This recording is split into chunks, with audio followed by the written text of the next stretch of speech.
When you get an email from someone that says, hey, Max, look at this company or look at our company, is there like three things that come up first, like, who, what, where, or blah, blah, blah? I mean, Sure. You must get pitched all the time. Yeah. Do you get pitched too much? Don't say that before tonight. Well, too much is interesting. Sometimes I get pitched in the wrong settings, right? Like you kind urinal? of like In the bathroom. The urinal? in the bathroom is Way a ahead great of one. On a plane, I had right? someone So do you're that. sitting next to some random dude, and then he starts kind of going on about. That's your mistake for telling them what you do. Yes, I guess so. Sometimes they look over and they kind of see, oh, you're looking at a business plan.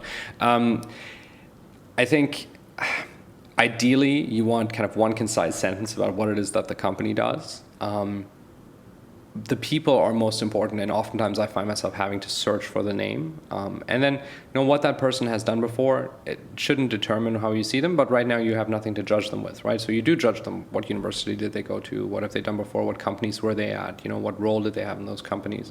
I think it is quite important, like to decide on whether you want to take a call with someone or not. I err on the side of taking more calls rather than less. And that means that the days are long, but it's very gratifying at least, right? Because you can, even if you won't invest in a large majority of things that you see, you can try to point people in what you think is the right way. And for them, it's a data point.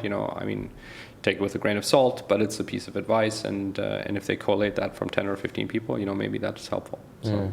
And have you met people like that 3 years later you've done business with, or 4 years later, that have just come around with a different business idea that you kind of bump into again? Yes, definitely. Sometimes, you don't invest in them the first time around, and maybe the company does pretty well, but not great, and then they come back with another concept, and they've learned a lot. So those are, I really like entrepreneurs who've had a failed or a middling outcome, right, before, just because they're still hungry, and they also know what they're doing, which is great. So you don't have to pay for them to make the same old mistakes. The other thing is I went through my inbox the other day and just looked at emails that I got from founders today who are very successful, who are like asking for seed money.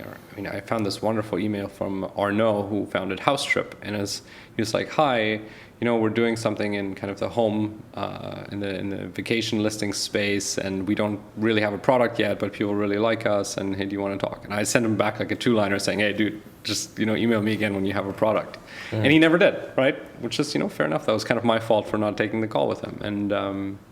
And today that company is, it's very successful. It's raised a ton of money.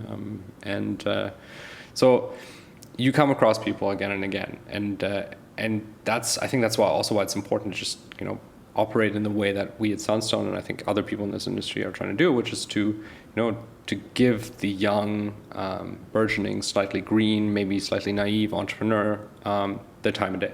And I think that's a healthy thing to do for the entire industry. Do you like to see a failure under their belt? I think it's better than nothing, for sure. I think it means they have some experience. Other people who have had an easy success,